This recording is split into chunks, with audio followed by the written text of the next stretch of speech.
So now are we seeing the contours to Donald Trump's peace plan slash appeasement plan? Because that is what is starting to look increasingly like. Last week I speculated that we could be seeing a Munich 2.0.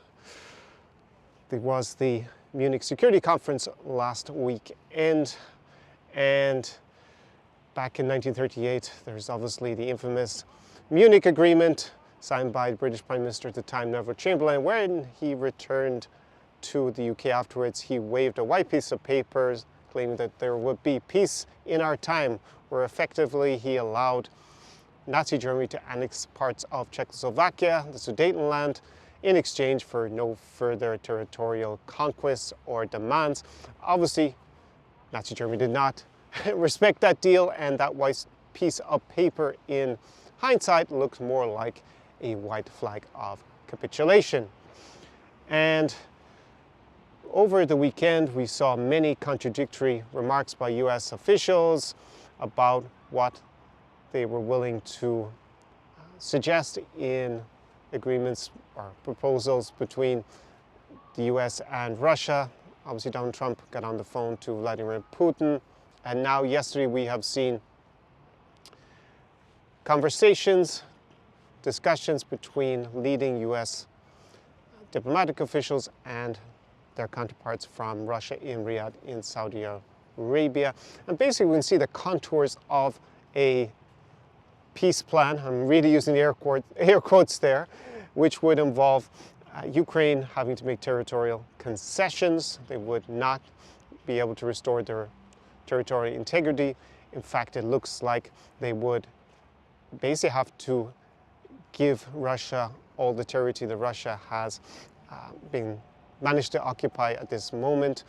No membership of NATO, and obviously the security guarantees and the Article 5 response that an additional attack by Russia in the future would result in.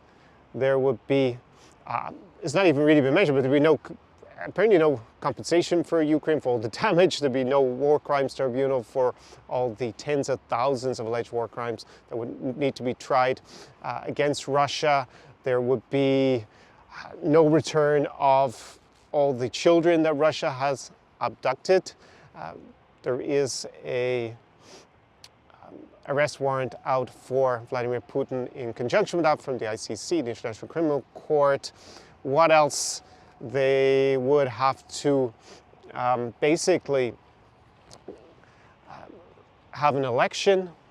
That was one of the other demands that we see being highlighted by the US administration. Even the week before the Munich Security Conference, there was a lot of talk that suddenly Ukraine needed to have an election because Russia's been saying that Zelensky is illegitimate, as there's martial law in Ukraine and there haven't been elections. Slightly, not even slightly, very ironic, considering that why is no one proposing that Russia actually has a free and fair election for the first time in over 20 years? But that seems to be an indication of what this peace plan really means. This is only at this point. Russia yesterday in Riyadh seemed to increase their demands, going back to the max list demands in terms of a series of draft treaties that they sent to NATO and the US back before the 2022 invasion in late 2021, where basically the demand that US leaves all of Central and Eastern Europe, except for maybe Germany, and goes back to, I think it was 1997, where the NATO borders lay at that point. And Russia seems to have even upped their demands from what they were a couple of weeks ago, sensing that perhaps Donald Trump is really desperate to get a deal of some sorts.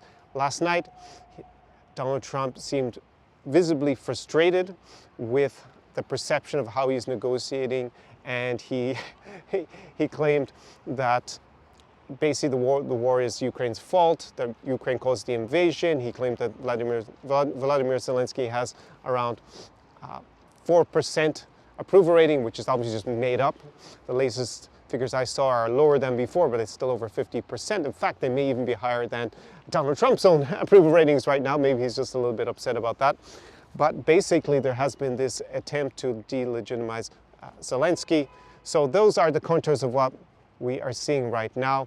From a Ukrainian point of view, it's obviously pretty catastrophic that such an important ally of Ukraine not only doesn't seem to want to continue to support Ukraine, but in fact looks like they want them to effectively capitulate.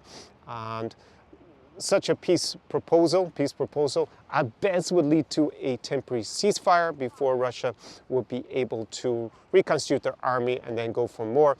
The reason why Ukraine didn't make these territorial concessions that Donald Trump alluded to yesterday, he would have got a deal done and they only would have lost a little bit of territory, it's a bit like a home invader coming in, occupying maybe one of the rooms in your house, maybe two of the rooms in your house, and then you decide to give them rights to that part of your property. What do you think is going to happen next? Do you think they're just going to respect that when they weren't entitled to it in the beginning?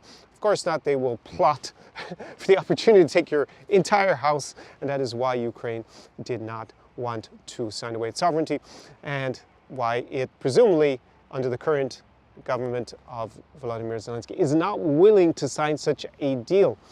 And that gives me reason to believe that all this talk about needing elections is actually a way to try to oust Volodymyr Zelensky, not just by Russia, but also by the current US administration. And they want to get a different leader in who presumably will be more malleable to signing some sort of treaty or deal with, or ceasefire agreement, we have to see how it's framed, with Russia. So that is where we stand. It is clearly an attempt to appease Vladimir Putin and basically reward him for his aggression. It will lead to huge consequences for European security, especially here. I am in Tallinn in Estonia today, and people here in the three Baltic states are extremely concerned, also in Poland, because they are potentially going to be the next victims of Russian aggression if there is some sort of ceasefire on these kind of terms. From what we can see, the contours of some sort of agreement being formulated by the US administration in connection with the Russian administration, because Russia has all those troops in Ukraine. And what are they going to do with them if there's suddenly a ceasefire? Are they going to leave them there? Or are they actually even going to bring them up here and test the Article 5 of NATO? Assuming that US is even still in NATO at that point, or that there are US troops here, because they have been forward positioned. And there is even now speculation that Russia would demand that the US withdraw its troops. That's what they wanted in 2021. So pretty crazy. Last week, basically, I was not so downbeat about things, in spite of the direction that the US was going with respect to how to solve this war, because I thought, well, unless Donald Trump does something absolutely crazy, like lifts all the sanctions on Russia, which now is being mooted, having understood what the Secretary of State, the Secretary of State Marco Rubio said yesterday about future cooperation. It seemed to be implied that perhaps they would lift the sanctions part of this deal.